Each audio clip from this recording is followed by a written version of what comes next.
Hello folks, we come to the part 2 video of this exercise 4.6 and we are taking this consistency of equation, and along with that we will be finding the solution and we'll see how it works.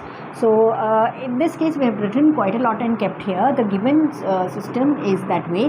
We have written it in matrix form and then that matrix, when once we write it in matrix form, it looks like this, and this is also of the form Ax equal to B, where A is this matrix, X is a matrix of variables and B is a matrix of constants.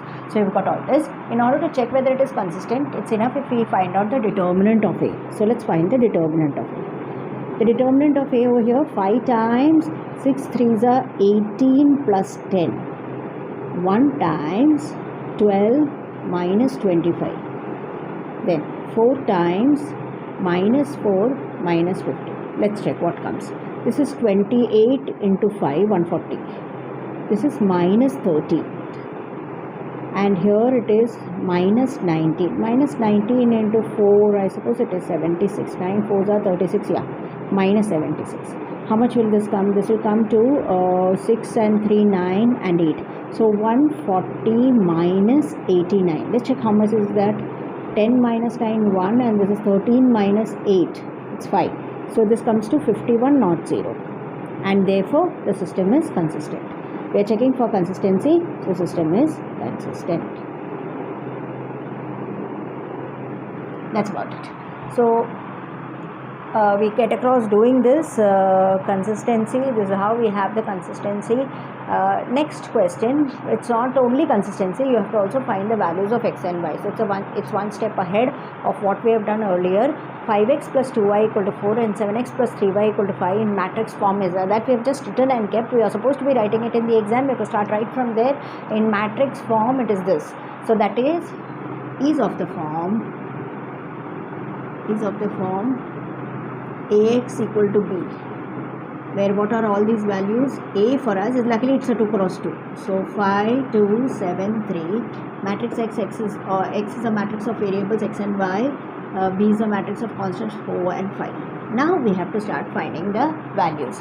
And in order to find the values, we use the equation x equal to A inverse B.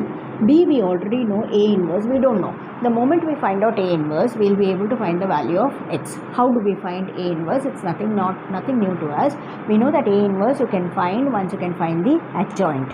So adjoint by determinant of A is what is going to give you A inverse.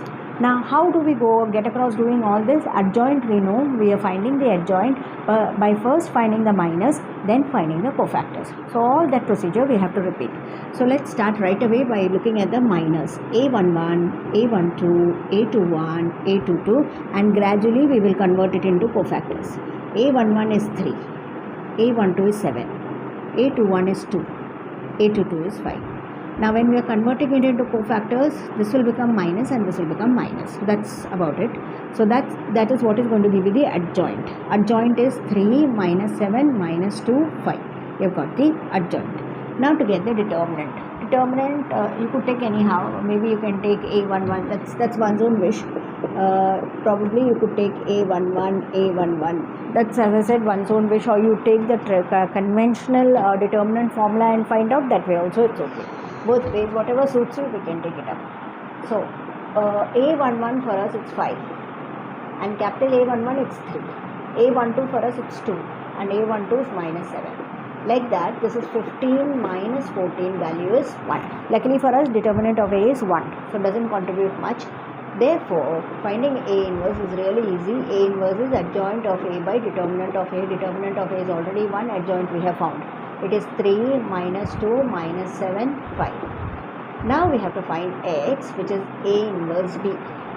A inverse for us, we have found out, it is 3 minus 2 minus 7, 5. And B we already have it as 4, 5. So let's find this value. 4 3s are 12. 12 minus 10. And this is minus 28 plus 25. So what are we getting? We are getting 2, we are getting minus 3.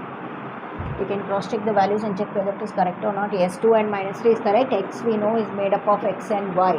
So like that, we get the x value as 2 and y value as minus 3. That's how we go about doing the matrix and getting the values by matrix method. That's the first problem. Now we have this next problem where they have given us 2x minus y equal to minus 2 and 3x plus 4y equal to 3. So first let's convert it into matrix form, and then is of the form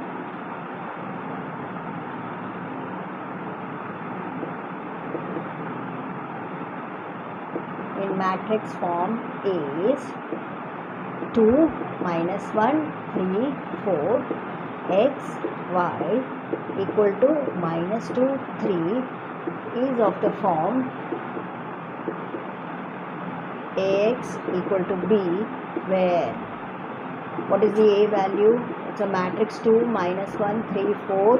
X is a matrix of variables x y, b is a matrix of constants 2 minus 2 3. So we are going to be interested in getting the x value, which is a inverse b. For that we require a inverse, and for a inverse we require the cofactors minus etc. So we start directly a11, a12, a21, a22. First get the minus, from there get the cofactors, and then get the adjoint or after getting the determinant. So let's take a11. a11 is 4, a12 is 3, a21 is minus 1, a22 is 2. And there are sign changes. So that will give us the adjoint matrix.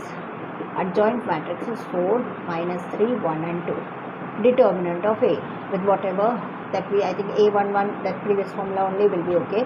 So that means it is 2 times 4 minus 3 times minus 1. So that's 8 plus 3, 11. So what will happen? To your A inverse, it's very clear to us that A inverse is adjoint of A by determinant of A. Like that, 1 by 11 times 4, 1, minus 3, 2. Quickly, we can also find the x value. X is A inverse B, which is 1 by 11 times 4 minus 1, 4, 1, minus 3, 2. And B value for us, it's minus 2, 3. Let's quickly expand this and see what comes. 4 into minus 2, it's minus 8, minus 8 plus 3, it's minus 5, 6, 3 into 2, it's minus 3 into minus 2, it's 6, 6 plus 6, it's 12. Let's check if the values are correct. It's minus 5 by 11 and minus 12, no, minus 5 by 11 and 12 by 11, yes. We also know that this x is xy over here. Like that, we get the x value as minus 5 by 11 and y value as 12 by 11. So that's about this problem number 8. With more problems, we'll meet in the next video. Thank you.